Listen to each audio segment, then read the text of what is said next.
Salut tout le monde, bienvenue à Overtime NHL en ce mercredi 1er juin.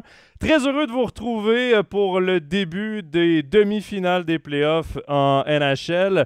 On a eu de très bonnes séries de quarts de finale. On va y revenir évidemment tout au long de cette émission. On va également parler évidemment là, de nos prédictions pour la troisième ronde des playoffs. Les équipes qu'on voit se rendre jusqu'à la grande finale. Salutations déjà dans le chat. Il y a Georges-Henri qui nous écrit. Vous pouvez nous poser vos questions tout au long de la prochaine heure. Également, pour ceux qui ne pourront pas écouter toute cette émission, elle sera en rediffusion sur Facebook, sur YouTube, sur Apple Podcasts, sur SoundCloud et finalement sur Spotify dans les prochaines heures. On va accueillir notre invité pour ce soir. Comme vous l'avez vu sur les réseaux sociaux, c'est Stéphane Rochette qui sera avec nous aujourd'hui. Salut Stéphane! Salut tout le monde, directement du Canada, Québec. Oui, ça se passe bien au Canada, c'est pas trop pluvieux? Ces derniers jours, ça n'a pas été ça. Il faisait très frais hier, que 12-13 degrés avec du vent. Là. Ça serait inclus au mois de février en Suisse. Mais on a eu du beau, on a eu quand même du température estivale. Mais c'est le mois de mai au Canada. Là. Si jamais, des fois, il fait 25 à Montréal, il fait 15 à Québec. Puis voilà. Donc le temps change très rapidement. Mais on fait avec, Joe, on va faire avec, on n'a pas le choix. Bon, écoute, c'est un peu moins de golf, mais au moins, tu es occupé par le hockey. Ça, c'est la bonne nouvelle. C'est la moindre des choses. Comme j'ai dit, là, ma saison de hockey n'est pas encore terminée. Loin d'être terminée. Stéphane, on va tout de suite parler des séries dans l'Association de l'Ouest. On va tout de suite commencer cette émission-là en parlant tout d'abord de l'Avalanche du Colorado qui a battu les Blues de Saint-Louis. Une série qu'ils ont remportée en 6 matchs contre les Blues. L'Avalanche qui accède à la finale de conférence pour la toute première fois depuis 2002. Ça faisait longtemps qu'on attendait cette équipe-là loin en play-off, mais chaque fois, l'an passé, on avait gagné le trophée du président, donc la meilleure équipe de la saison régulière. On avait perdu en deuxième ronde contre les Golden Knights de Vegas. Là, c'est mission accomplie. On sera au moins en finale de l'Association de l'Ouest. Mais au moins, le point positif pour moi dans le cas de l'Avalanche du Colorado, c'est qu'au moins, on a eu un vrai test avec les Blues de Saint-Louis. Une meilleure opposition que les Prédateurs de Nashville. Oui, clairement. Là, Saint-Louis ont été valeureux. Hein. Ils sont venus de loin. Ils sont accrochés dans des matchs, gagné des matchs en prolongation. Et il y a quand même une jolie équipe. Souvenez-vous que Saint-Louis, il n'y a pas si longtemps, est en finale de la Coupe Stanley. C'est une équipe qui est construite pour les playoffs avec un entraîneur qui est un ancien du recul de NHL qui joue beaucoup sur la carte physique. On a un David Perron qui a été omniprésent. On l'a vu à la lutte avec un certain Nazem Kadri à quelques reprises. Donc, c'était une équipe qui était valeureuse, Saint-Louis. C'est une équipe qu'on ne connaît pas beaucoup, hein, qu'on n'entend pas beaucoup parler. Même en Amérique du Nord, c'est un petit marché. C'est comme Buffalo. C'est un marché un peu... surtout que c'est dans l'Ouest. Donc, dans l'Est, on n'entend pas beaucoup parler. Mais c'est une équipe qui s'est drôlement bien défendue face aux puissants d'Avalanche du Colorado. Et c'est tout à leur honneur, là, Saint-Louis, avec O'Reilly, qui a de nouveau été très, très bon en playoff. C'est un joueur qui est très bon dans les moments importants. Ce qui a fait le plus mal, je pense, aux Blues, c'est la perte de Jordan Binnington. Parce que Ville Husso a connu de très mauvaises séries. C'est lui, d'ailleurs, qui avait commencé la série contre le Wild du Minnesota en première ronde.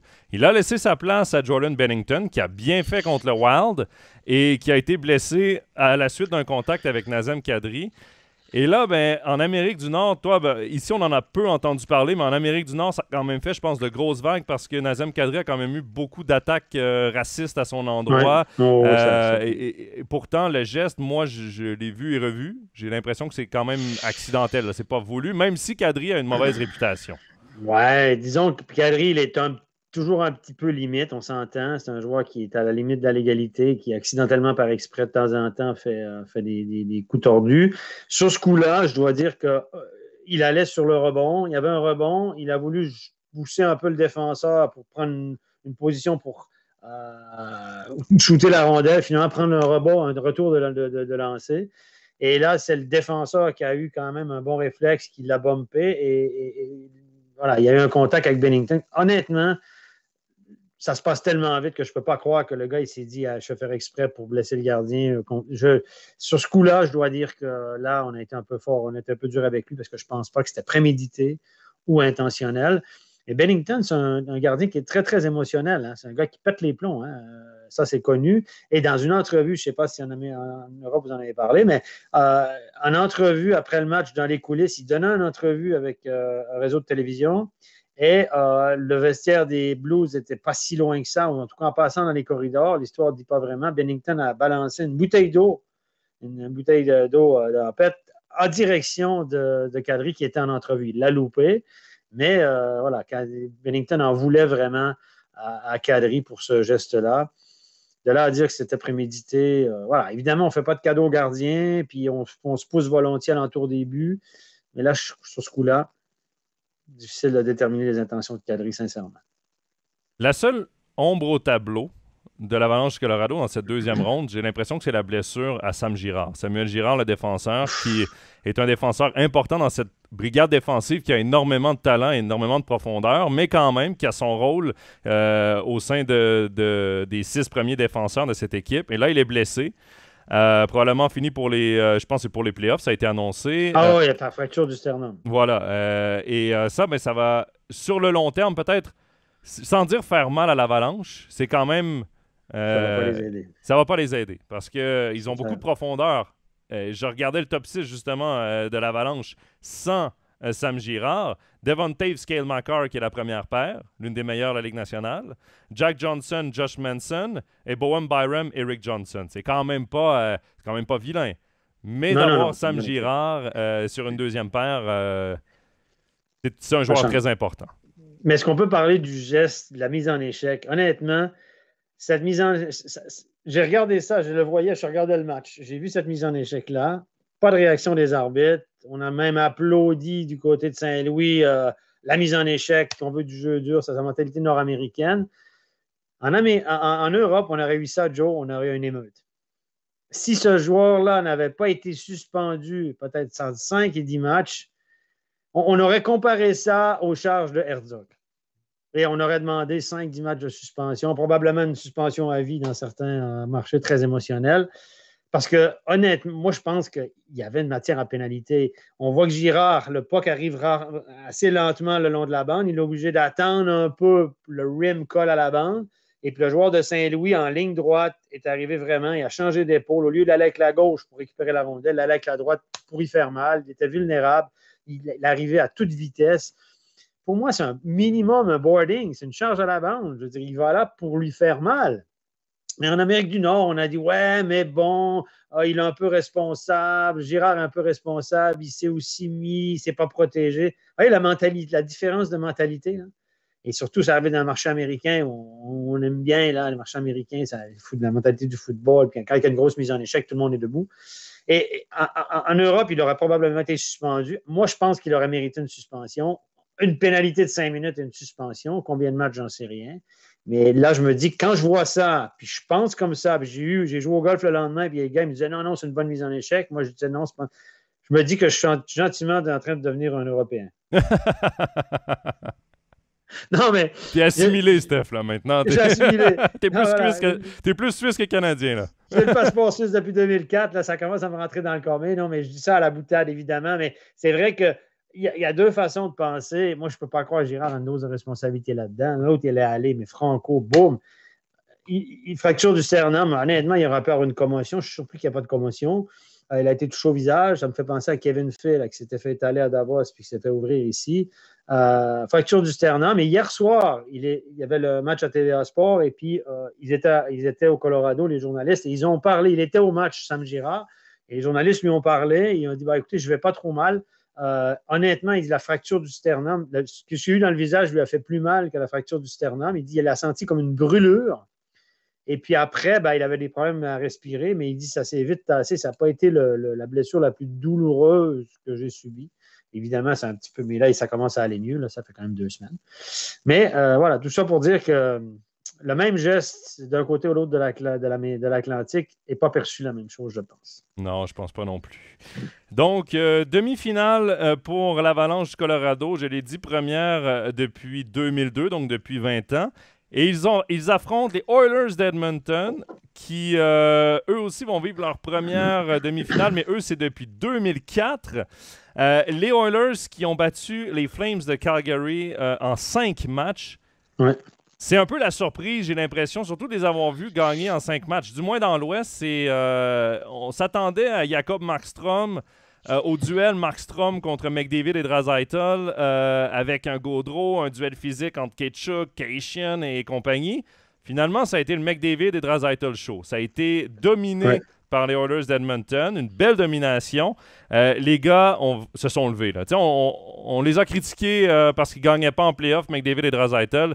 Mais là, ils se sont levés depuis 2 séries. Là, c'est eux qui tirent la barque. Et ensuite, tu as ajouté à ça un Evander Kane qui a marqué 12 buts dans les 2 premières rondes. Oui, puis là, 13 buts, il a encore marqué hier soir. Lui, il est à la recherche d'un contrat pour l'année prochaine. Évidemment, quand tu joues avec Nugent Hopkins sur le deuxième bloc, OK, c'est bien, mais quand tu joues avec les deux autres, Draisaitl et McDavid, là, tu mets ta canne sur la glace. Bon, ça reste un bon joueur de hockey, hein, on s'entend, là, Evander Kane, mais à ce point-là, je ne pense pas. Donc, à un moment donné, quand tu joues avec des bons joueurs, tu mets ta canne sur la glace. Et puis, mais moi, je pense que dans cette série-là, Markstrom n'a pas fait le job. On est dur. Il a été bon sans être très bon. Il a été juste bon. Et c'est ça. Et puis, évidemment, les deux autres ont été excellents en face. Donc, il aurait fallu que Markstrom soit vraiment au top du top pour que les Flames puissent concurrencer. On n'a pas amené trop ça sur le jeu physique. On pensait ça, oui, ça jouait physique, mais il n'y a pas eu de débordement. C'est drôle parce que en Amérique, on critique beaucoup Mike Smith, le gardien des Oilers. On dit qu'il ne peut pas faire gagner son équipe, mais il peut le faire perdre. Bon, il a été chassé du match hier soir, on en parlera après. Mais il a été chassé du match, d'ailleurs, un des premiers matchs de la série contre Calgary. Mais Mike Smith, je pense qu'il était entre 92 et 93 pour le pourcentage d'efficacité tout de même dans la série contre Calgary. Même s'il a été chassé du match rapidement, il y a eu une moyenne catastrophique sur un des premiers matchs. Il en est sorti à 92-93. Donc, Smith a bien les défauts. On l'accuse de bien les choses, mais il a quand même fait le job dans l'ensemble dans la série contre Calgary. Et c'est sûr que quand tu regardes les highlights, ça paraît mal le but qu'il a pris là, de la ligne bleue adverse. C'est sûr que ça paraît mal, mais Mike Smith a battu Jacob Markstrom sur cette série-là. Il a été meilleur. Oui, il a été meilleur, évidemment. Bon, évidemment, je pense que si Mike Smith avait joué contre le Draisaitl et McDavid, il aurait peut-être l'air moins intelligent. Mais voilà, donc il a quand même assuré le fort. Et puis, si tu ne peux pas te rendre en demi-finale si tu n'as pas un gardien qui stoppe des pucks. Et puis, Mike Smith l'a fait, même si on l'accuse de tous les maux. À un moment donné, les Oilers ont gagné encore hier soir, un score fleuve. Là. Tu gagnes les matchs. Donc, ça me fait penser un petit peu aux Oilers des années 80. Ils ont gagné 7-5, 8-3, 9-6. Et puis, on l'a vu, il y a eu un match de 9-6. Hein. Tu te souviens le premier match de la série? C'est le premier au deuxième, 9-6. Hey, c'est un match d'une autre époque, ça. Oui, et d'ailleurs, Daryl Sutter, l'entraîneur des Flames, qui avait dit, la série contre les Stars avait été très critiquée parce que c'était une série très défensive. Et après le 9-6, il a dit, là, on a fait plaisir, là, on a marqué beaucoup de buts, mais finalement, les Oilers ont continué le même rythme, mais pas ces Flames. Je vais dans le chat rapidement. Il y a Georges-Henri qui dit Evander Kane plutôt à moins de distractions hors glace en Alberta. C'est sûr qu'à Edmonton, il y a moins à faire qu'à San Jose, mais il a déjà joué à Buffalo aussi. À Edmonton, comme on dit. Le gars a joué à Buffalo, à Winnipeg, à Edmonton, à Atlanta. À Atlanta, il y a quand même un lifestyle. À San Jose aussi, mais Winnipeg, c'est pas non plus... et pourtant, ça n'a pas été un ange là-bas non plus. Non. Laurent qui nous dit, à Edmonton, la surprise, c'est Zach Hyman, 13 points en série, dont 9 buts. Ça, c'est une très bonne acquisition des Oilers d'Edmonton. Il a joué une magnifique saison l'an dernier avec les Maple Leafs de Toronto. Les Leafs qui n'avaient pas la marge sur la masse salariale pour le signer. Et quel bon complément à Edmonton, Zach Hyman. Très bonne signature.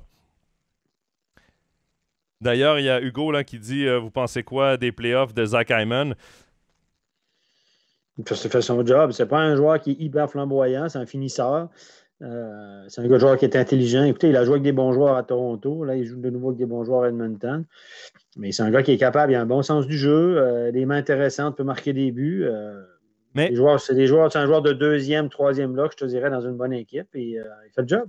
Il joue sur le powerplay aussi. Oui, mais moi, tu vois, et là, je ne veux pas faire la comparaison entre les deux joueurs ou entre les trois joueurs, parce que je vais en nommer deux, là, mais Chris Kunitz, Pascal Dupuis, quand ils ont joué avec Sidney Crosby, quand ils ont joué avec Evgeny Malkin, ça marchait. Il y avait une complémentarité. C'était pas des vedettes en tant que telles, les joueurs, mais c'était les bons compléments à des joueurs vedettes. Il faut pouvoir les compléter, ces joueurs-là. C'est très difficile de faire ça.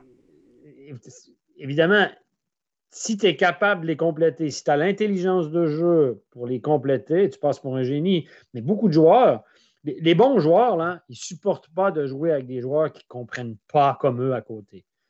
On s'entend, là? Les joueurs qui ont un sens du jeu hors norme, ils jouent toujours dans leur carrière avec des joueurs qui ont un moins bon sens du jeu. Mais quand il y en a un qui comprend juste assez, enfin, je parle du top mondial, là, évidemment, là. Quand il y a un joueur qui comprend juste assez, puis il a juste le patin puis les mains pour suivre, ben, ils sont tout contents de jouer avec lui parce qu'ils disent à lui, il ne va pas me nuire, en fait. Il va m'aider. Il va me donner le puck quand c'est le temps. Il va se mettre là où ça compte. Il va mettre sa canne sur la glace au bon moment. Et ça, c'est pas donné à tout le monde. Non. Et c'est pour ça que Zach Hyman, moi, je fais un peu le parallèle parce qu'à Toronto, c'était avec Matthews et Marner qu'il a fait sa marque, il s'est fait connaître, capable de jouer avec ces deux gars-là, ramasse beaucoup de points.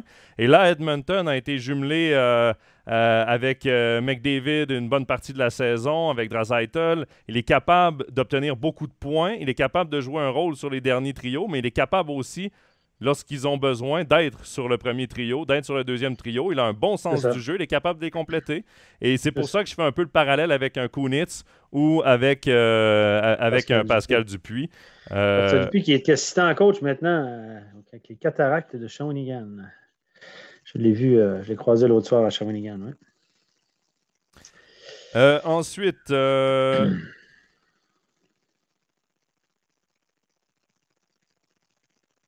Il y a Kevin qui nous demande Markstrom, ils ont été le chercher pour les séries. Était-ce le bon choix? On va y laisser quelques années. Là. Avec la saison qu'il a connue, je trouve difficile de pointer du doigt Jacob Markstrom. Je pense pas que c'est une mauvaise acquisition pour les Flames de Calgary. Non.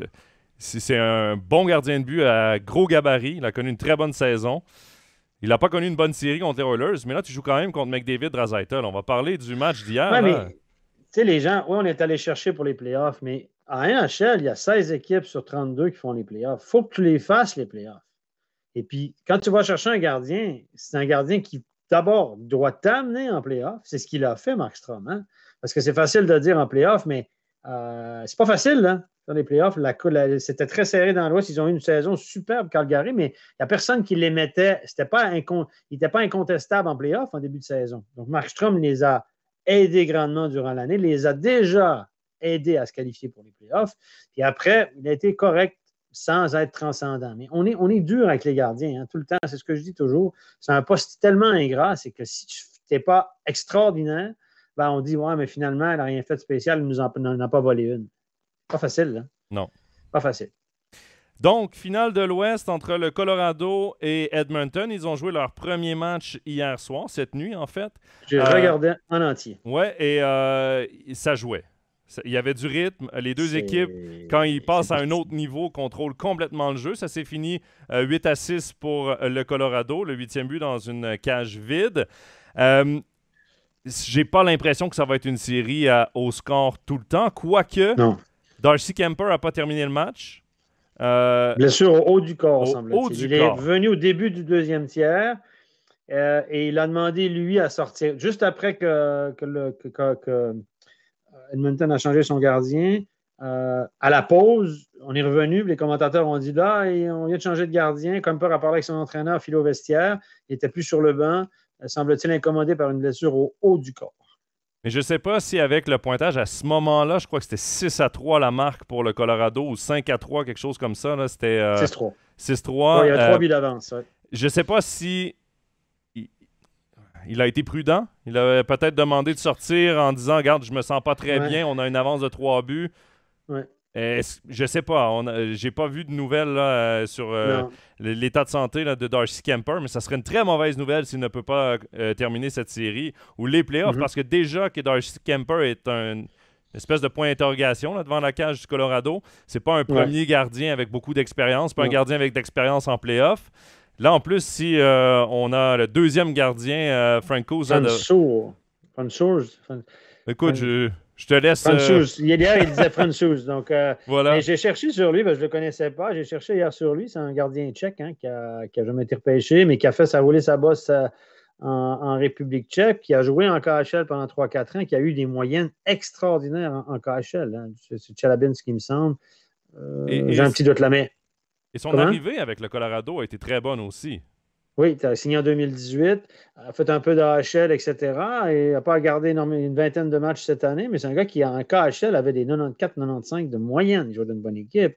Donc, c'est pas pour rien qu'on allait chercher. Puis, c'est pas un immense gabarit. C'est un gars qui mesure 1m82, 83. C'est pas le gardien typique. C'est un gars de réflexe, une patte gauche. Il n'a pas été mauvais. Il a fait des super arrêts quand il est rentré dans le match. Puis après, les Oilers ont marqué des buts en power play aussi et tout. Donc, difficile de le blâmer. Mais comme tu dis, si la pression retombe entièrement sur ce gars-là, bon, on a vu ce que ça a donné à Caroline. Hein? Ouais. Ben justement, on va en parler un peu plus tard de la série des Hurricanes. Mais Stéphane, on va y aller de nos prédictions pour cette série. On avait prédit l'Avalanche qui gagnait contre les Blues. Là-dessus, on avait raison. Par contre, on avait prédit les Flames qui l'emporteraient contre les Oilers. Là-dessus, on s'est trompé. J'ai dit ça, moi, t'es sûr? Il me semble pas que j'ai dit ça. Mais il semble qu'on avait les mêmes... Je sais pas. Je sais pas. Écoute, j'en prends pas de notes, là. Il faudrait qu'on nous dise dans le chat. Mais si je me trompe pas, on avait les mêmes prédictions. Moi, personnellement, je voyais l'Avalanche se rendre en finale de la Coupe Stanley, donc je vais tenir mon choix de l'Avalanche Colorado sur cette série-là, mais je m'attends à une longue série contre les Oilers. Pour toi, ça ressemble à quoi? J'aimerais bien que ça soit. J'ai rien contre Colorado, mais j'aimerais bien que ce soit les Oilers pour le spectacle. Parce que des matchs comme hier, pour les entraîneurs, c'est tout croche, là, mais pour le spectacle, c'est sympa. À chaque fois, tu te dis, là, je vais pas je vais pas me lever parce qu'il va y avoir un but. Là. À chaque fois, il se passe quelque chose. C'est une comédie défensivement, mais c'est sympa de voir ce genre de match qu'on ne voit plus finalement de nos jours, quasiment plus. Mais ma raison me dit que Colorado est vraiment très bon. Alors là, attention aussi à ce qui passe avec le gardien, mais Colorado me semble beaucoup plus armé. J'ai trouvé qu'Edmonton était tout croche, mais tout croche défensivement dans la première partie du match. C'était un peu comme contre Calgary. Après, ils ont redressé la barre. Disons que mon cœur était avec Edmonton. On s'entend pour le spectacle, mais je pense que Colorado a une meilleure équipe. Plus complète. Hugo qui nous dit pour moi, Edmonton va gagner 4-1 la série comme contre Calgary. Donc pour lui, les 4 prochains matchs seraient à Edmonton. Ce serait bien. Et il y a également la question, je vais essayer de la retrouver. Bon, là, je l'ai perdu. Hugo qui nous demande est-ce que vous pensez que si Shesterkin jouait à Edmonton, les Oilers auraient l'équipe pour gagner la Coupe Stanley? Difficile à dire parce que Shesterkin n'est pas exposé comme Mike Smith l'est avec la défensive des Oilers. Ouais, non, effectivement. C'est toujours, t'es aussi bon que la défensive que tu as devant toi. Hein, c'est toujours la même chose. Hein. Quand tu as une super défensive bien structurée où le système est plus hermétique, tu reçois des tirs dans des angles plus fermés, plus favorables, tu as moins de rebonds. Tu as l'air plus intelligent, forcément. Hein. Donc, quand tu es le meilleur gardien au monde contre la pire défensive, ou une des pires défensives, c'est compliqué. C'est un ensemble de choses. Hein. Les gardiens sont aussi bons que le système défensif qu'ils ont devant lui. On dit qu'on joue à 5, mais avec le gardien, ça fait 6. Et puis, voilà, c'est difficile de juger, mais Shesterkin est quand même incroyable. Incroyable. Il faut le dire, on y reviendra un petit peu plus tard. Mais hier soir, il s'est passé un truc dans ce match-là aussi. Différence de mentalité, le hors-jeu. Je voulais justement te lancer là-dessus, le hors-jeu sur le but de Cale Makar. J'en reviens pas. Là, les médias, la NHL ont défendu leur beefsteak, puis tout le monde a dit finalement, ils ont raison. Même Stéphane Auger, qui est conseiller à TVA Sport, ancien arbitre de la NHL, est venu. Sur le live, il dit non, c'est hors-jeu. Puis après, il a dit mais je comprends. Pour moi, c'est un hors-jeu. Il y a un joueur, on peut l'expliquer, un joueur de Colorado qui est dans la zone, qui revient pour sortir de la zone. Cale Makar intercepte le puck entre la ligne rouge et la ligne bleue. Donc, c'est un turnover, un chip le long de la bande. Cale Makar part en attaque, intercepte la rondelle et rentre immédiatement dans le territoire. Au moment où il prend contrôle de la rondelle, il le met sur sa canne à une main et au moment où le puck traverse la ligne bleue, le puck n'est plus en contact avec sa canne. Mais tout le long, il est considéré comme étant en contrôle de la rondelle. Okay?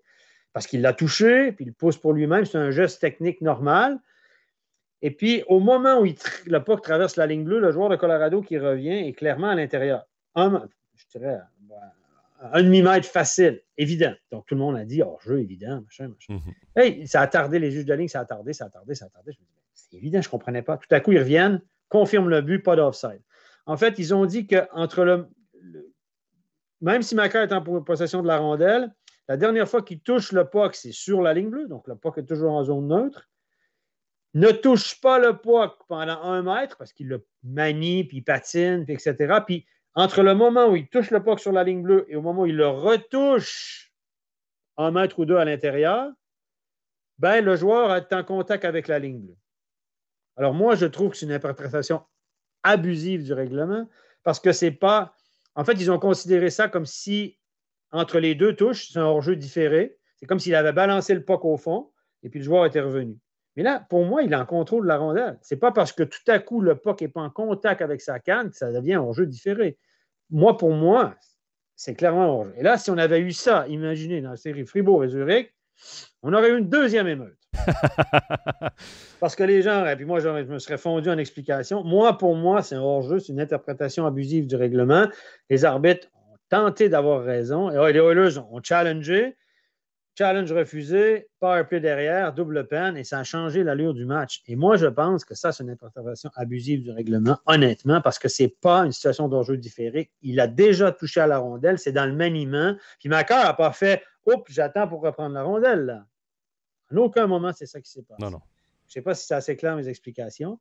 Ben, mais, du moins, moi qui a vu, c'est très clair et je ne le comprends pas non plus. J'ai l'impression qu'on joue avec les mots. Là. Est-ce qu'il est en possession? Est-ce qu'il est en contrôle? En possession, mais pas en contrôle. Il est clairement en possession de la rondelle. Quand tu patines avec la rondelle, il y a un moment donné, entre les deux dribbles, où si tu le pousses à une main, tu n'as pas tout le temps le puck en contact avec ta palette. Donc, il y a eu un moment où le puck n'était pas en contact avec la palette. On a vu ça sur un angle de caméra qu'il y avait à Toronto, au centre de... Mais franchement, en aucun... Tu sais, si Macar avait dit « Oh, OK, je le laisse aller, je le laisse sortir, je le reprends. » Non, c'est pas ça qu'il a fait. Il allait tout droit. Parce que, souvenez-vous, il y a aussi le règlement que quand un joueur rentre en patinage arrière, s'il prend contrôle du puck, il se tourne, puis il ramène le puck pour lui-même, on considère qu'il est en contrôle. Alors pourquoi là, on ne considère pas qu'il ne serait pas en contrôle? Bref, moi, j'avais été le coach des Oilers, j'ai répété les plans, mais ce qui est drôle, c'est que les médias ont tous backé la NHL là-dessus et se sont fondus en explication pour dire oui, c'est juste, il n'y a pas eu d'erreur. C'est comme s'ils avaient voulu contribuer à vendre le produit, dire les arbitres ont raison, on ne cherche pas de scandale. Et je pense qu'en Europe, nous, ça aurait été totalement différent. Ben nous, on va le dire, c'était une décision pas très logique. Non. Moi, là, celle-là, je voyais Stéphane Auger qui était dans le talk show après sur TVA Sport ici, puis il s'est contredit parce que pour lui, c'était hors-jeu. Après, il a dit j'ai eu l'explication. Ouais, ben, il avait l'air de dire bon, je vais les défendre, mais franchement, non. Pour moi, mais ça change le match énorme parce que Macar marque un super top shelf. Il y a 2 minutes derrière.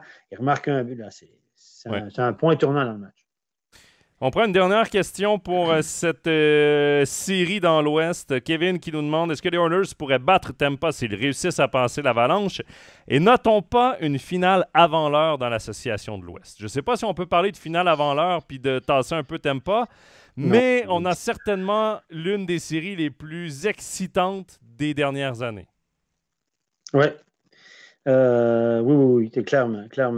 C'est très attendu. Là, on a présenté ça. C'est drôle, on a présenté ça, le duel McKinnon. Mec contre Mac. Oui, c'est ça. McKinnon, McDavid. Et puis, McKinnon a dit aux médias hey, arrêtez de passer ça comme ça. Le meilleur joueur de la NHL est de loin, c'est McDavid. Je ne suis même pas proche de lui. C'est pas moi contre lui, c'est mon équipe contre McDavid et sa troupe. Et Draisaitl, il dit arrêtez de me comparer, là, je ne suis pas dans la même catégorie que McDavid, pas du tout. C'était très, très clair. Il a dit aux médias ne cherchez pas d'histoire, il n'y en a pas. Là. Je me compare. Arrêtez de me comparer à McDavid, il est bien meilleur que moi. Il a dit clairement aux médias. En même temps, peut-être que tu t'enlèves de la pression. Exactement. Tu t'enlèves de la pression. C'est vrai que ce sont deux joueurs complètement différents, mais moi, je ne suis pas prêt à dire que McDavid est moins bon que McKinnon est moins bon que McDavid. C'est juste que ce sont deux joueurs qui amènent tellement des choses différentes au match. Mais on présente tous les matchs de cette série sur MySports. On présente tous les matchs des 2 demi-finales sur MySports en commentaire original anglais. On va également avoir un commentaire francophone. Il va y avoir un match de la série Tampa Bay Rangers en français puisqu'elle est à 1h européenne. Elle va être, je pense, à 21h heure de Suisse. regardez ces deux séries, mais la série Colorado-Edmonton, même si vous n'êtes pas debout dans les petites heures du matin, en rediffusion le lendemain ou en différé, c'est une série de hockey excitante et hallucinante. Ouais, c'est une série d'une autre époque, sincèrement.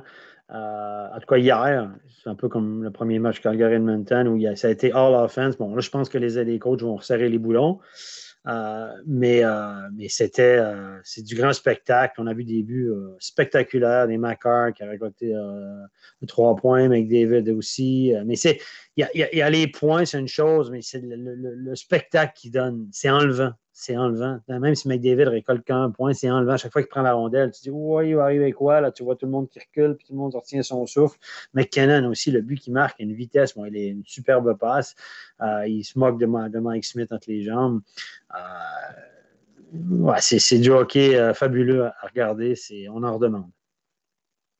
Stéphane, on va maintenant parler de l'association de l'Est. Tu as parlé que la NHL vendait le duel McDavid contre McKinnon. Mais dans l'Est, ils vendent le duel Shesterkin contre Vasilevskiy. À juste titre. Les deux meilleurs gardiens, je pense que je ne me trompe pas si je dis ça, en ce moment au monde. Là. Shesterkin, évidemment, c'est sur une saison qu'il a été exceptionnel. Mais Vasilevskiy, on le connaît. Deux gardiens russes en plus qui s'affrontent. Ce sera très intéressant de voir le duel entre ces deux équipes.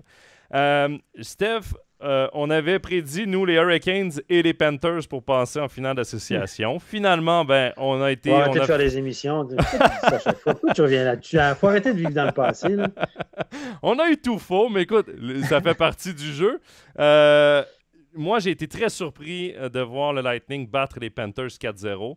On vendait le duel floridien et j'ai l'impression que ça n'a pas levé. Surtout du côté des Panthers. Écoute, les Panthers, dans les playoffs, ils sont 3% en powerplay. Ils ont marqué leur premier but dans le playoff en powerplay, je pense, dans le match 3 ou 4 de la série. Les Panthers n'ont pas été l'ombre d'eux-mêmes offensivement. L'équipe spectaculaire qu'ils étaient en championnat où ils marquaient des buts incroyables, des passes de Jonathan Huberdeau, je ne sais pas s'il est ennuyé par une petite blessure. C'était pas tout à fait le même, un peu moins fringant. Je pense qu'ils sont arrivés dans une période où ça tournait nettement moins pour eux. On a vu contre Washington, ils n'ont pas été transcendants. On s'entendait que ce soit plus facile. Ils ont finalement gagné. Et puis là, ils sont butés à une équipe de Tampa où absolument tout tournait pour eux. Honnêtement, Tampa, je ne dirais pas le cul bordé de nouilles, mais des fois, il faut mieux être chanceux que bon. Tout tourne pour eux. C'est une excellente équipe, évidemment. Puis il n'y a rien qui tournait pour les Panthers. Puis tu as eu dans le but un Vasilevskiy qui a été juste extraordinaire. Le puck le frappe, il fait des gros arrêts, il dégoûte les attaquants adverses parce que les Panthers sont quand même pressés. Hein. Mais non, il n'y a rien à faire. Et quand il y a un petit coup de mou devant pour Tampa, l'autre arrête les pucks. Quand il y a un power play ou un piqué, etc., il te fait 2-3 big saves. Puis, je veux dire, moi, j'aime Jon Cooper, là, de loin, j'aime beaucoup l'entraîneur de Tampa. Je trouve qu'il a l'air en possession de... Je sais pas, j'aime bien déjà son body language comme il est, c'est un gars intelligent. Tu vois qu'on dirait qu'il sait attirer sur les bonnes ficelles au bon moment, mais évidemment, il a une équipe extraordinaire devant lui. Mais Vasilevskiy, 4-0, je veux dire, quand Tampa a battu la Floride, les deux équipes sont très proches l'une de l'autre, mais qu'ils les aient battus en 4 matchs. Il faut qu'ils aient fait quelque chose d'exceptionnel quand même. Puis, et à contrario, que les Panthers aient passé à côté, j'en parlais, puis le power play, c'est du 3%. C'est dans la durée des playoffs. Tu peux pas... Regardez les 4 équipes qui sont classées. Tampa qui était qu'à 22%, mais regardez, Edmonton, c'est plus de 30%. Colorado, c'est plus de 30%, sauf erreur aussi. Et puis, les Rangers ont beaucoup de succès en power play aussi. On dit souvent les unités spéciales en playoff, mais ça ne pardonne pas. Regardez les autres équipes qui étaient éliminées, Toronto, Calgary, etc., largement en dessous de ce qu'ils ont fait en saison régulière dans les situations spéciales. Est-ce que l'inexpérience d'Andrew Brunette comme entraîneur-chef peut peut-être avoir joué dans cette série-là contre Jon Cooper, qui est un entraîneur d'expérience, qui a 2 Coupes Stanley? Et je ne veux pas lancer la pierre à Andrew Brunette, mais avant, ils avaient Joel Kenville, qui avait beaucoup d'expérience. Le fameux 3% en powerplay, là, c'est un but sur tous les matchs joués par les Panthers en powerplay. Est-ce qu'il a peut-être été out-coaché? Peut-être. Il a été critiqué aussi pour avoir mis Anthony Duclair de côté. Anthony Duclair qui a connu des moments un peu plus difficiles, qui a quand même une bonne saison. Il a été healthy scratch, comme on dit. Bon, peut-être qu'il y a une petite blessure parce que dans les playoffs, il faut vous en parler. Beaucoup de petites blessures qu'on ne dit pas. Mais il a été ben, évidemment, quand tu perds, tu es toujours critiqué. Mais perdre en 4 matchs, c'est cinglant quand même. Hein? Donc, il y a peut-être quelque chose qu'il n'a pas bien fait. C'est très difficile. Il faut être proche de l'équipe, avoir suivi ça très attentivement pour voir les petits ajustements tactiques qu'il y a eu ou pas. Ce qu'il a utilisé. Je pense que pour blâmer un entraîneur, ça nécessite une analyse un petit peu plus approfondie. Puis il faut dire que Tampa a joué sans Braden Point. Hein. Oui. Donc, est-ce qu'il va revenir? Là, c'est la grande question. Est-ce qu'il va revenir pour la prochaine série? On ne le sait pas. Mais il n'y a personne du côté de Tampa, Joe, qui a des playoffs hors normes. Oui, Kucherov a des points, mais Stamkos a 8 points en 11 matchs. Je veux dire, c'est réparti sur à peu près tout le monde. Ouais. Et ça, quelque part, c'est presque une bonne nouvelle pour l'équipe. Oui. Et pour revenir à Brunette, là, évidemment, je ne veux pas lui lancer la pierre parce qu'il a connu une très, très bonne première saison comme coach recru. Mais je pense qu'il y a une question d'expérience aussi dans tout ça qu'il va acquérir avec son équipe. Tu as parlé du Lightning. Et moi j'ai vraiment l'impression qu'il y a un avant et après match 6 contre Toronto. Je reconnaissais pas le Lightning de Tampa Bay contre Toronto. Je reconnaissais pas l'équipe double championne de la Coupe Stanley. Et lorsqu'ils ont fait face à l'élimination contre les Maple Leafs, enchaînent 6 victoires de suite. Et là, on retrouve l'équipe. On retrouve Andrei Vasilevskiy qui n'avait pas été transcendant dans les premiers matchs.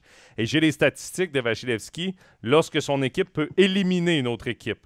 Ouais. Donc, lorsque le Lightning ont 3 victoires dans une série, il a une moyenne de 0,67 buts alloués, un pourcentage d'arrêt à 97,4 et 6 jeux blancs. Ça, c'est sur 10 matchs. C'est assez exceptionnel. Là, c'est depuis 2020 qu'il a des statistiques comme ça. Donc, lorsque son équipe doit éliminer une équipe, il fait le match à lui seul. Il est incroyable. Oui, c'est un mur, quoi. Je veux dire, il prend un but que si c'est impossible pour lui de l'arrêter. C'est ce qu'on appelle des money players, des joueurs des gardiens qui se transcendent sous la pression. En Suisse, on a un Giannoni qui, je le précise, dans le championnat suisse, fait ça. Fait ça depuis des années, à des moments importants, fait des arrêts, un style très peu orthodoxe et tout, mais dans les moments chauds, il performe, le garçon. Donc, quand c'est le temps, on dirait que plus il y a de la pression, meilleur il est. Ce genre de gardien, c'est exactement ce qu'est Vasilevskiy. C'est un véritable mur. Et, je dirais, là, on parle de la série Shesterkin-Vasilevskiy. Ça va être incroyable. Mais Vasilevskiy reste pour moi le roi pour l'incontestable pour l'instant. Shesterkin, on va attendre un petit peu, mais il est aussi très, très bon. Mais ce n'est pas le même genre de gardien. C'est plus un gabarit moins imposant. Ouais. C'est un gars plus de réflexe et tout. Il avait été très, très bon en Russie. Allez voir les statistiques de Shesterkin en Russie. Là, c'est hallucinant. Mais Vasilevskiy, il a le gabarit pour lui. Il est tellement gros, Joe. Là. Il descend en papillon, il est poteau à poteau. Là. Quand il y a un gars qui essaie de faire le wrap-around, il ne bouge même pas. Il fait juste tourner la tête, puis les deux jambières sont là. Le puck le frappe. C'est juste, je sais pas, mais j'ai l'impression que quand les joueurs arrivent contre lui, il prend tellement de place que les joueurs sont obligés de chercher des tirs parfaits, puis là, on rate la cage et tout. Puis quand tu rates la cage, quand tu frappes le gardien, tu as un rebond, c'est une patate chaude. Quand tu rates la cage, ça va dans le coin. Puis c'est tous des petits trucs qui, à la longue, font une grande différence. La fameuse expression, il rentre dans la tête des attaquants, il rentre dans la tête de l'équipe adverse. Ça devient mental. Tu dis, Vasilevskiy. Quand tu arrives à 2 contre 1, tu dis, on va le faire bouger, je vais faire la passe. C'est peut-être pas le bon choix de jeu. C'est tous des petits détails qui ne paraissent pas, mais qui cumulés font qu'il dégoûte tout le monde, le garçon. Et puis, si tu joues avec un gars comme ça, c'est grave. Bon, on peut prendre peut-être un petit peu plus de risques. On a l'autre dans le but qui va nous l'arrêter. Et là, je vais faire plaisir à certains fans de Toronto. Je sais qu'il y en a dans le chat, Vladi, entre autres. Quand on voit Toronto qui est passé si près d'éliminer le Lightning et les Panthers qui n'ont pas du tout été dans le coup, on se dit que Toronto, finalement, était peut-être pas loin d'avoir une bonne route en playoff. Ils n'étaient pas si... c'est encore une défaite en première ronde, là, mais ils sont vraiment pas loin. Ils n'ont pas été chanceux de tomber contre Tampa, sincèrement. Moi, je suis déçu pour eux parce que autant j'aime Draisaitl et McDavid parce que c'est magnifique de les voir jouer. Autant j'aime Matthews et Marner. Et puis Tavares dans une certaine mesure. Mais je suis déçu pour eux parce que je trouve que là, ça devient un blocage aussi mental, puis ils se font taper dessus et tout. Mais là, ils ont eu un mauvais match-up au départ. Tu tombes contre Tampa, pas de chance. Sérieusement, là, ils n'ont pas eu de chance. Hein. Et puis, on dirait que ça s'acharne sur Toronto. Mais Toronto est une équipe spectaculaire à avoir joué aussi. C'est une équipe, c'est bon pour le hockey. Ces équipes-là, Edmonton, Toronto, Pittsburgh a fait ça pendant plusieurs années. Tampa maintenant, Floride. C'est des équipes qui sont super à avoir joué. C'est de la pub pour le hockey. Je préfère voir ça 100 fois mieux voir ça que de voir les Islanders de New York avec un entraîneur qui joue à la finlandaise avec 5 gardiens devant le but, puis il bloque le centre, etc. Je veux dire, c'est ça, le hockey le match de 8-6 hier soir. Tout le monde a eu du fun à le regarder. Oui. C'est ça que les coachs ce matin font de la vidéo, puis dans notre zone, c'était affreux. Les Oilers étaient affreux dans leur zone. Mais on s'en fout, quelque part. Tu sais, on s'en fout. J'en fous pas, mais pour le spectacle, c'est sensationnel. Moi, honnêtement, regarder un match de NHL complet maintenant, 60 minutes assis, c'est très, très rare que je le fais parce qu'on consomme aussi beaucoup par highlights. Puis il y en a tellement à la télé que tu passerais 6 heures. Mais hier, je me suis assis, j'étais à la maison, je me suis assis, j'ai regardé le premier tiers, mais je suis resté scotché là toute la soirée. Sincèrement, je pense que je n'ai pas raté une minute de ce match-là, parce qu'à chaque fois, je me disais, qu'est-ce qui va se passer? Qu'est-ce qui va se passer? J'ai suivi les commentaires entre les périodes, j'ai aimé les analyses, il y a eu ce hors-jeu. C'était vraiment, vraiment captivant. C'était du hockey spectacle. C'est oui, ce qu'on cherche à notre hockey champagne, qu'ils disent ensuite. Oui. On va maintenant parler de la dernière série de quarts de finale et surtout des Rangers de New York qui se sont qualifiés en finale de l'Est. C'était la dernière série où un joueur suisse évoluait, Nino Niederreiter avec les Hurricanes. Les Rangers, 4 ans après avoir annoncé une reconstruction à leurs partisans, sont en finale de l'Est. Donc, c'est une reconstruction qui s'est faite très rapidement pour eux. Ils sont surpris eux-mêmes, hein? Sérieusement, ils sont surpris. Je pense que oui. Ils ne s'attendaient pas à se voir là. Mais en avance. J'ai l'impression que les Hurricanes ont un peu couru à leur perte. En première ronde, aucune victoire à l'étranger. En deuxième ronde, aucune victoire à l'étranger. Évidemment, Frederick Anderson n'était pas là. C'était Antti Raanta, sans avoir fait du mauvais boulot où il n'a pas été transcendant non plus. Et il n'a pas fini les matchs non plus. Il n'a pas fini le dernier match en plus. C'est Kochetkov qui a terminé le 7e match contre les Rangers, mais le match était déjà perdu à ce moment-là. Il y avait, je pense, un écart de 2 ou 3 buts. C'est dommage pour les Hurricanes. Bon, c'est sûr que si on regarde les chiffres, Niederreiter en deuxième ronde a été peut-être un peu plus effacé qu'en première ronde, mais il faut dire qu'il était toujours contre le trio de Mika Zibanejad, qui est le premier trio à New York. Puisqu'il joue toute une série. Oui, puisqu'il joue avec Jordan Staal et Victor Fast. Mais il y a de la profondeur. On parlait donc de la profondeur des Hurricanes. Cette profondeur-là n'a pas été très bonne. Les joueurs dominants ont été effacés sur les patinoires adverses. Évidemment, bon, à Montréal, on entend beaucoup parler. Moi, je lis beaucoup de médias à Montréal. Kotkaniemi, 2 points en 14 matchs de série. Ça leur fait un peu plaisir, hein, l'air de dire, on l'a échangé, mais on ne l'a pas échangé. On l'a perdu, mais finalement, ils l'ont payé trop cher, 6 millions pour ça, etc. C'est beaucoup d'argent donné à un joueur qui, au final, t'en donne très peu. C'était une revanche. C'est 6 millions que ça leur a coûté. Effectivement.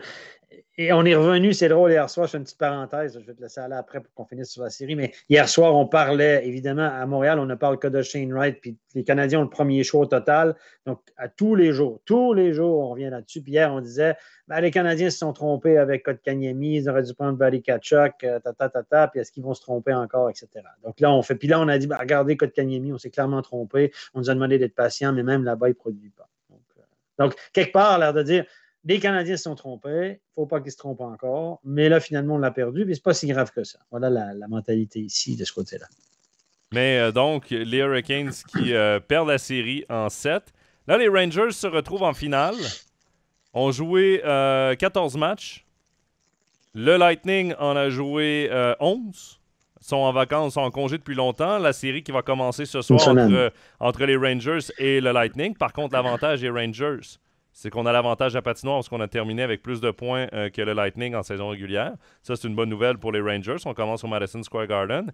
Mais Steph, sachant qu'ils ont joué plus de matchs, qu'ils sont moins reposés que le Lightning, que tu as devant toi Vasilevski, que c'est le Lightning de Tampa Bay, est-ce que tu vois vraiment les Rangers avoir une chance de passer en finale?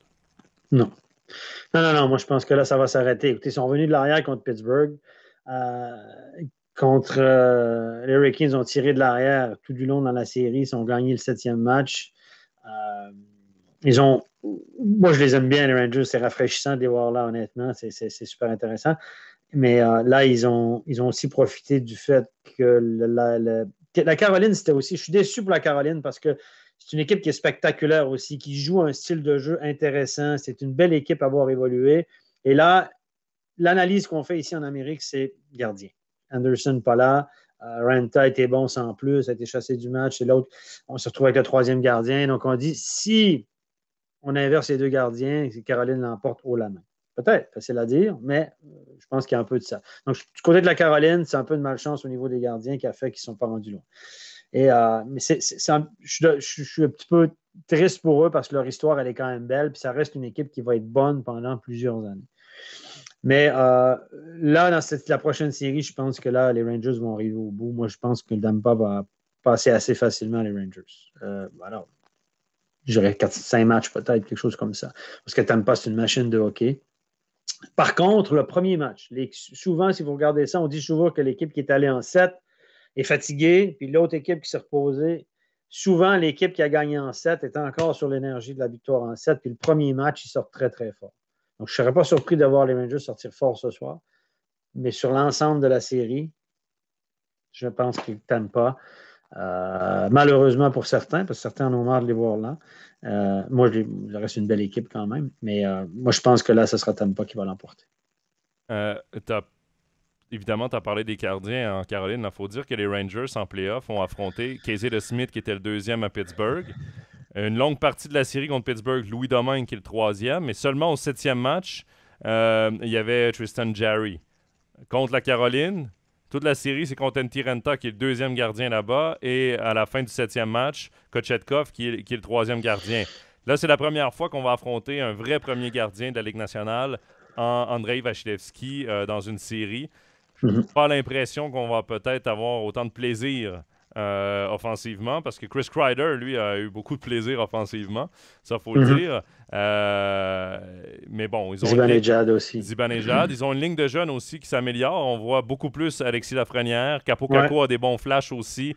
Il y a Chitil également là, qui joue avec. Là, la prononciation de son nom n'est pas exacte, je sais, mais ça s'écrit Chitil, qui joue avec ces deux-là. Très bon complément aussi. Il a connu une bonne série contre les Hurricanes. D'ailleurs, je fais une parenthèse sur Lafrenière pendant que tu y es, parce que là, évidemment, on parle toujours du premier choix des Canadiens de Montréal. Ici, la dernière rumeur, c'est que les Canadiens pourraient échanger leur premier choix au total aux Rangers de New York en retour d'Alexis Lafrenière. Du 1 pour 1. Puis là, les journalistes disent non, ça ne serait pas du 1 pour 1. Il faudrait que les Canadiens, comme Lafrenière joue bien maintenant, un peu sorti de sa coquille en fin de saison, donc là, les Canadiens devraient donner le premier choix et un joueur établi ou un autre choix pour Lafrenière. Donc là, on est dans les spéculations. Voilà, parce que de ramener Lafrenière. Mais, Joe, je peux te dire quelque chose? Entre nous, là, on est juste les deux. Là. Ça ne sortira pas.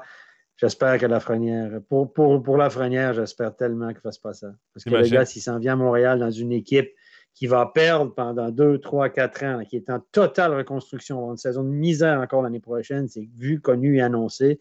Le gars, il va revenir, il ne va pas tauger, on va espérer qu'il nous marque 40-50 buts comme Stéphane Richer dans les années 80. Oublie ça, là. Le gars, il va avoir une pression. Il est tellement bien à New York, le garçon, là, tellement bien. Là. J'y souhaite pas ça pour tout l'ordre du monde. Mais c'est une pression immense. Et il arriverait comme un sauveur. Là, tu as Suzuki qui est déjà dans l'organigramme. Tu vas avoir, par exemple, un Shane Wright ou un Slavkovski ou peu importe le choix que sera le Canadien. Tu l'amènes, il a 18 ans, c'est un développement. Il va arriver quand il va vraiment s'établir en NHL, lorsque le Canadien va recommencer à gagner dans le processus. Si tu amènes Alexis Lafrenière là, les gens vont vouloir déjà que le Canadien gagne en pensant qu'il est un sauveur. Et son développement va y goûter aussi. Son développement ne sera pas optimal. C'est ça. Ken Hughes a dit hier en entrevue, parce que tout le monde le cuisine, il a dit on n'a pas pris notre décision pour le premier choix, etc. Mais c'est fort possible que peu importe qui soit le premier choix, qu'il ne joue pas à Montréal l'année prochaine, qu'on lui laisse encore une année un peu comme Owen. Écoute, dans les 20 dernières années, il y a Kupov qui a fait ça, qui n'a pas commencé, et puis Power l'année passée. Tous les autres premiers choix, ils ont joué directement. Mais là, Kent Hughes est en train de dire, ouais, peut-être qu'on le laisserait encore maturer ailleurs. Mais pourquoi la stratégie serait, selon les grands penseurs, puis ceux qui s'occupent à décortiquer ça, c'est que de dire Kent Hughes est d'accord peut-être de perdre encore une année au complet pour risquer d'avoir le premier choix de l'année prochaine qui risque d'être Connor Bedard. Donc, il dirait aux jeunes, viens pas à Montréal dans un environnement de perdant, fais une année, puis dans 3-4 ans, tu seras plus mature. Ça, c'est la nouvelle mentalité qui est en train de changer parce que cette année, Joe, beaucoup de gens sont sortis, beaucoup de médias, beaucoup d'analystes, beaucoup de gars à qui j'ai parlé m'ont dit, Steph, des jeunes en NHL, là, avant 22-23, c'est devenu immensément difficile. Le PAT, c'est Ligue américaine, AHL, puis il vient à 22-23. Et c'est des gars de 18, 19, 20 ans qui ont du succès, il n'y en a quasiment plus. On l'a vu avec Ishii, c'était compliqué. On l'a vu avec Hughes, c'était très compliqué. Ils le font parce que c'est du marketing. Regardez de Lafrenière l'année passée, la saison dernière, ça a été très, très compliqué. Je parle de la saison précédente de cette année. Et là, la tendance, ça s'en va vers ça. Laissez-la mûrir jusqu'à 21, 22, 23. Puis quand ils vont arriver, ils vont être vraiment prêts. Évidemment, il y a beaucoup d'argent en jeu là-dedans.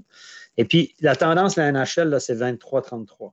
Cette année, des défenseurs, regardez, les joueurs de plus de 35 ans ou des défenseurs de plus de 35 ans qui ont joué régulièrement, il n'y en a quasiment pas. Donc, c'est une ligue où on se concentre sur les meilleures années de plus en plus des joueurs. Et on les fait attendre plus longtemps et on s'en débarrasse plus vite aussi pour des questions financières. Petite parenthèse, c'est une analyse que j'ai lue et que j'ai entendue plusieurs fois et c'est très, très, très intéressant. Et Kent Hughes est un nouveau directeur sportif de la nouvelle génération. Et là, on dit que ce serait un peu sa vision des choses. Il a une vision très américaine, USA des choses, où on laisse les joueurs dans les collèges américains ou dans les universités un peu plus longtemps pour les faire maturer. C'est intéressant comme analyse. Écoute, j'aime bien ta parenthèse. Je vais simplement donner aussi là, ma prédiction pour l'Est. Je pense que Tampa Bay va passer. Mais je reviens à ce que tu as dit parce que je trouve ça hyper intéressant. D'ailleurs, on a eu une question par rapport au repêchage. Kevin qui nous demandait avec son premier choix, est-ce que le CH devrait repêcher Wright ou Slavkovski? Moi, je reviens à ce que tu dis. Kent Hughes est un agent aussi. Je pense qu'il pense aux joueurs aussi, oui. Au développement du joueur. Et le gars, il sait qu'à Montréal, là... Ouais, et le mandat de Martin Saint-Louis cette saison, à l'intérim, n'était pas de gagner, c'était de développer des joueurs. C'était d'aider les joueurs à reprendre confiance, pas nécessairement de gagner. Là, il vient de signer un 3 ans de contrat, va être l'entraîneur-chef du Canadien officiellement. Là, il n'y aura plus intérim à côté de son titre. Et j'ai l'impression que l'année prochaine non plus, il n'a pas le mandat de gagner. Il a le mandat de développer les jeunes, de développer Caulfield, Suzuki et compagnie. Mais ce serait une bonne chose que le premier choix ne soit pas avec le Canadien de Montréal. On a vu Owen Power qui est arrivé à la fin de sa saison universitaire. Ça pourrait être la même chose dans le cas de Wright ou de Slavkovski, de les laisser dans un univers de gagnants où ils peuvent dominer, où ils peuvent se développer.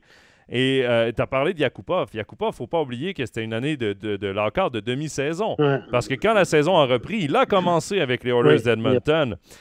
Donc, Owen Power est le seul qui a vraiment passé une saison complète dans une autre ligue en étant le premier choix au total. Le problème avec Shane Wright, c'est que s'ils prennent Shane Wright, c'est que Shane Wright est obligé de retourner. Il ne peut pas aller en professionnel. Il ne peut pas aller jouer professionnel, donc il doit retourner en junior. Comme il a joué à 16 ans, comme les bons joueurs commencent à 16 ans, 16, 17, 18, s'il retourne, ce serait sa 3e année dans le junior.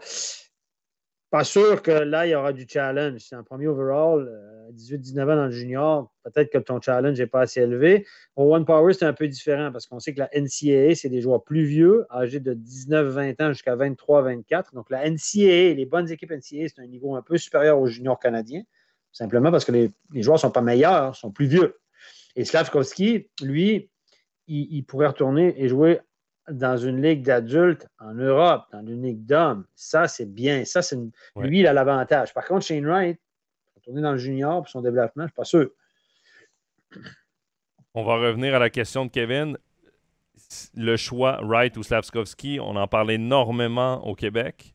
Logan Cooley également est dans la discussion. Il Les médias ici, ils pensent que ça va être Slafkovský.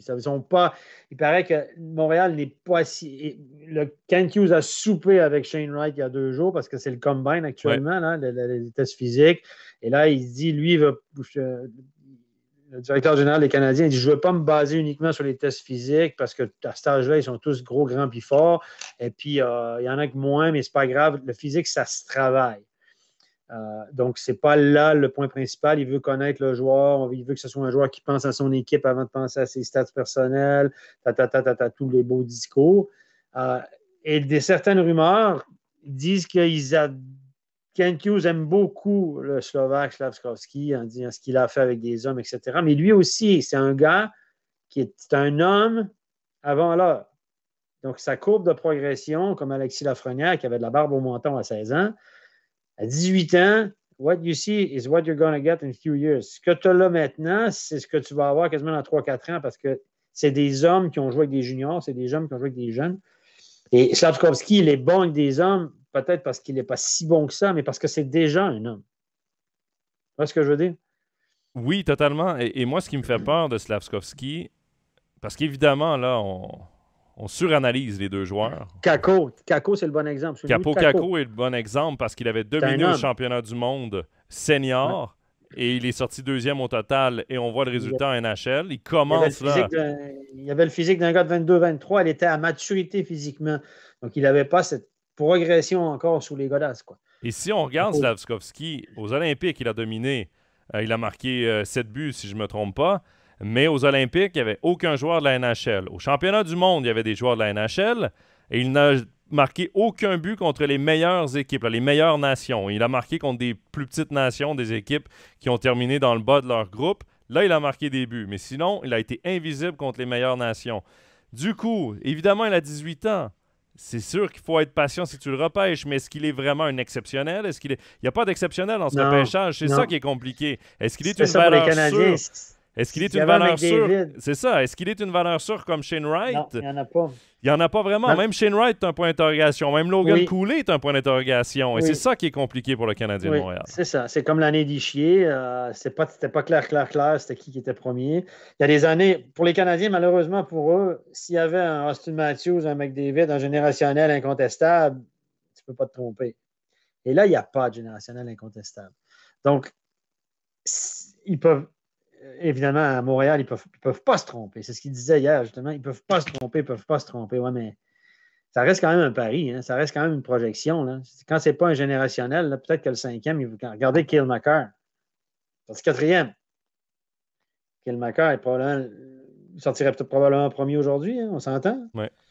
Mais qui l'a dit avant, ça? Personne. Donc, on est toujours plus malin après. Hein? Donc, ce sera très intéressant, ce repêchage pour le Canadien de Montréal. S'ils ne prennent pas Shane Wright, ils vont être attendus, ça c'est sûr. S'ils prennent le Slovaque, comme ils ont fait Kotkaniemi, c'était encore une plus longue shot que ça, c'était 3e, alors qu'il était classé fin de première ronde, puis ils l'ont avancé, parce que c'est un joueur de centre. Après ça, est-ce qu'ils vont aller avec la position? Alors là, ils disent que quand tu repêches premier overall, tu dois prendre le meilleur joueur, peu importe sa position. Je suis assez d'accord avec ça. Oui, à 100%. Mais après, qui est vraiment le meilleur? C'est difficile parce qu'il ne joue pas dans la même ligue. Il joue pas. Non. Et c'est là où c'est très compliqué à deviner. Il y a eu une question de Fabrice, parce qu'on a parlé de Martin Saint-Louis, évidemment, qui a signé un contrat de 3 ans avec le Canadien de Montréal. Ça a été annoncé il y a quelques heures à peine, ce nouveau contrat. Fabrice nous demande, il y avait un reproche à Martin Saint-Louis la saison dernière, là, qu'il a joué défensivement le style man-to-man, que plusieurs disaient que c'était un peu dépensé. Est-ce qu'il peut s'améliorer? Est-ce qu'il peut changer cette technique-là? Évidemment, Steph, Martin Saint-Louis, c'est un entraîneur qui apprend aussi. C'est un nouvel entraîneur. Et moi, je l'aime bien. J'aime bien. Son discours est rafraîchissant. J'en ai parlé dans une de mes chroniques.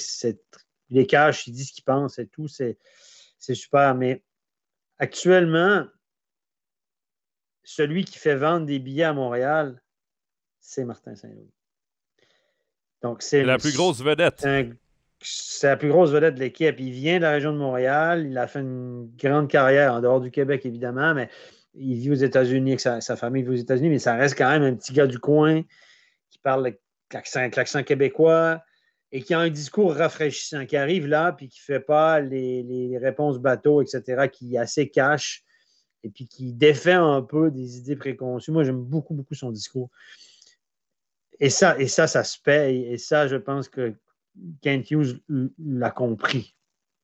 Donc, 3 ans, ça peut être long, parce que là, les gens sont patients, c'est super, le discours d'après-match, avant-match. Mais là, l'année prochaine, on va lui pardonner. Mais est-ce qu'on va lui pardonner ce qu'on n'a pas pardonné à Ducharme, par exemple? Parce que s'il n'a pas fait de mieux que Ducharme ultimement en termes de résultats, oui, au début, mais après plus. Et s'il a les mêmes résultats que Ducharme, est-ce qu'on va le mettre dehors? Ça dépend du mandat. Ducharme Parce que avait un Ducharme, mandat. On lui avait donné 2 ou 3 ans. On lui avait donné 3 ans de contrat, mais avec un mandat de gagner parce qu'il venait d'amener son équipe en finale de la Coupe Stanley. Martin Saint-Louis est arrivé avec un mandat de développer des jeunes. On est un peu plus patient dans ce processus-là habituellement. Oui, effectivement. Et on devra être patient. Et j'espère que les fans le seront. Mais pour l'instant, Caulfield un peu, mais Suzuki, Price, là, la grosse interrogation, c'est Price qui est l'autre grande vedette de cette organisation. Est-ce qu'il va jouer ou ne jouera pas? On ne sait pas. Moi, je pense que c'est une décision intéressante. Moi, je pense que ça peut être intéressant. Mais sur le long terme, ça ne suffit pas. La nouveauté, on a vu en fin de saison que la nouveauté, l'aspect psychologique nouveauté, ça faisait plus son effet à la fin de l'année. Mais je pense qu'on l'a engagé aussi pour une question marketing. Malheureusement. Ouais. Malheureusement ou heureusement, c'est égal, mais c'est comme ça. Stéphane, on quitte Montréal, on va se diriger du côté de Pittsburgh. Il y avait Kevin qui nous demandait est-ce qu'un grand changement est à venir à Pittsburgh avec le départ probable de Chris Letang et Evgeny Malkin? Est-ce que c'est la fin d'une ère à Pittsburgh? Oui, clairement. Clairement pour moi, on a signé Ross, là, évidemment.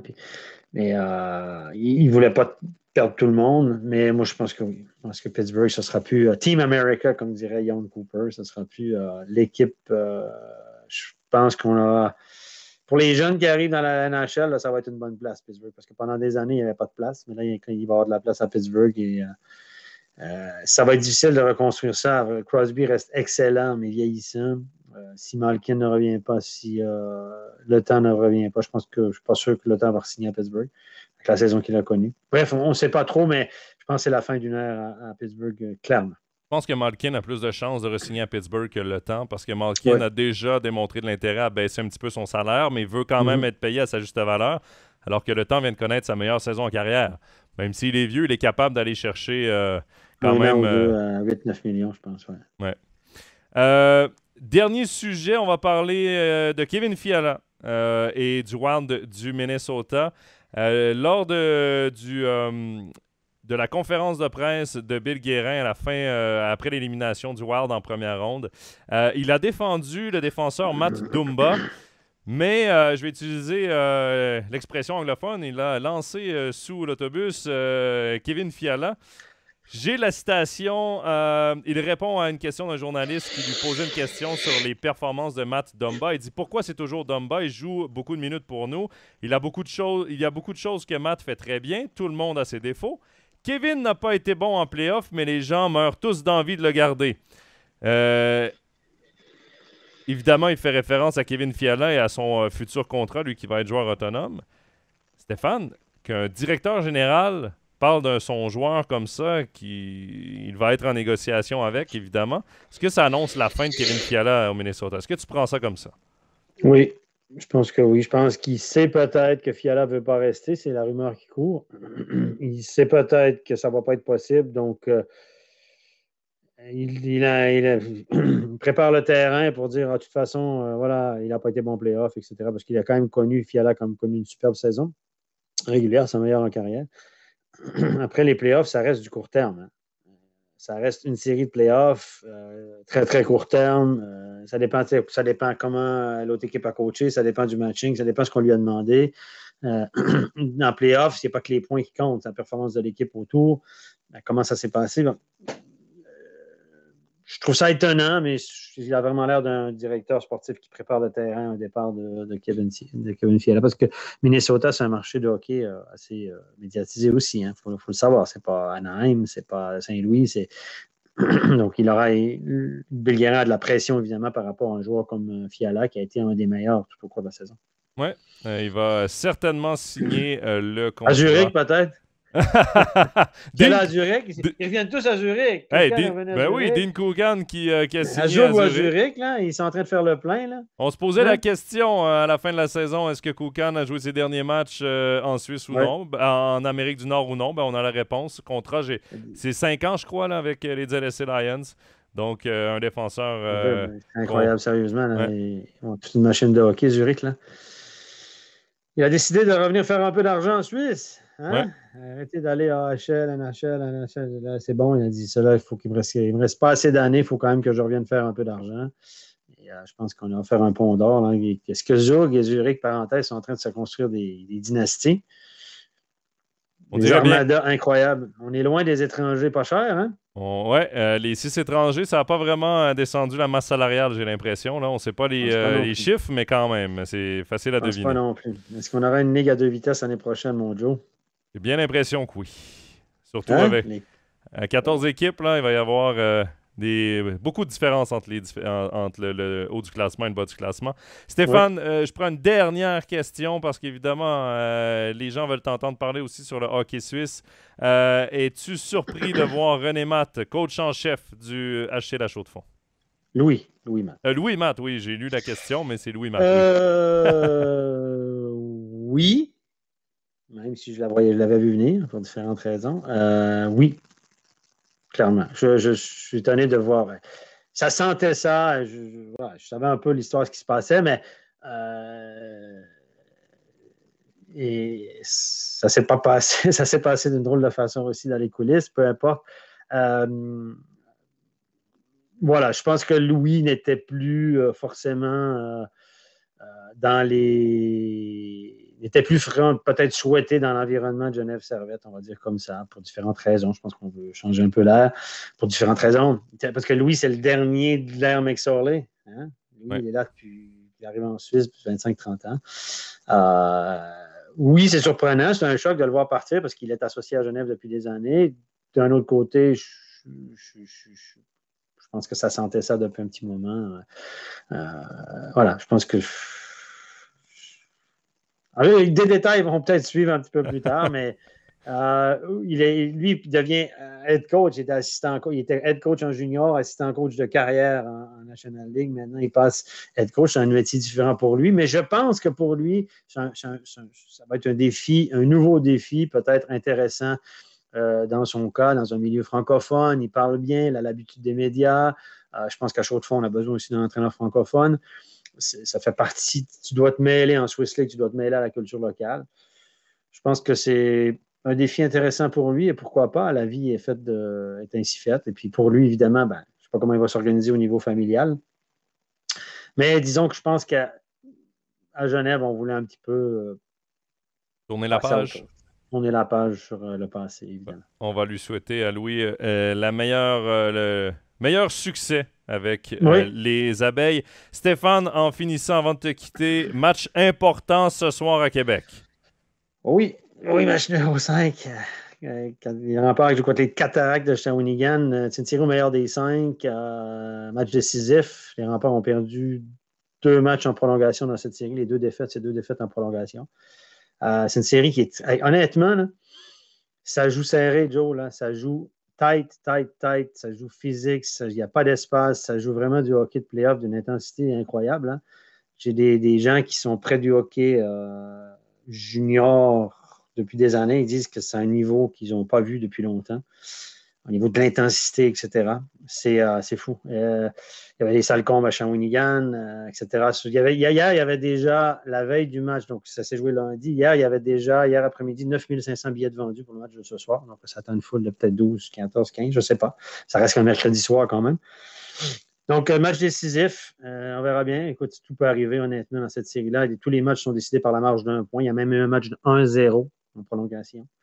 Donc, les gardiens ont été très bon. Bon niveau, on verra ce qui va arriver. Donc, c'est do or die. Si le gagnant va affronter Charlottetown en finale, c'est l'autre finaliste. Et puis, la finale sera au meilleur des 7. Mais on verra. Moi, honnêtement, j'ai je ne parierais pas très, très cher sur le résultat parce que franchement, les deux équipes sont très, très proches l'une de l'autre. Je pense que peut-être Québec a plus de profondeur, mais sur une série de 5 matchs, il y a des joueurs du côté de Shawinigan qui jouent, mais il y a 2 choix de première ronde, là, Xavier Bourgault et Maverick Bourque, qui jouent au-delà de 25 minutes par match, voire presque 30 minutes par match. Je n'ai jamais vu ça, honnêtement, les gars qui jouent, c'est 3 poumons. Bref, c'est comme ça. Et là, tout se joue sur 60 minutes, donc ça peut tourner d'un côté comme de l'autre. Effectivement, et puis sachant que tous les joueurs ne sont pas forcément à 100% pour différentes raisons. Dans les playoffs, on ne peut pas tout dire, évidemment. Donc, voilà, c'est les joueurs qui jouent qui ne devraient peut-être pas jouer finalement en temps normal, mais en playoffs, c'est ça, on serre les dents, puis on verra bien après ce qui arrive. Donc, c'est le truc des playoffs. Et puis voilà. Ben, dans le chat, il y a Kevin qui dit « J'espère que les Remparts gagneront pour le petit Rochette. On lui souhaite évidemment la meilleure des chances pour le match de ce soir à Théo. Salutations d'ailleurs à ton fils. » Merci beaucoup Stéphane d'avoir passé la dernière heure avec nous. On va se reparler dans 2 semaines pour parler de la grande finale de NHL. Entre-temps, je vous rappelle que tous les matchs sont diffusés en commentaires originaux anglais sur MySports. La nuit, il y aura également l'acte 3 de la série entre le Lightning de Tampa Bay et les Rangers de New York qui sera commenté en français avec mon collègue Pascal Eberhardt. Ce sera à 21h. De toute façon, tous les matchs sont annoncés là, sur nos différents réseaux sociaux. L'émission d'aujourd'hui sera en rediffusion sur Facebook, Apple Podcasts, YouTube, Spotify et SoundCloud dans les prochaines heures. Sinon, ben Stéphane, prends bien soin de toi et on se reparle dans 2 semaines. Yes. Bye-bye. Bye-bye.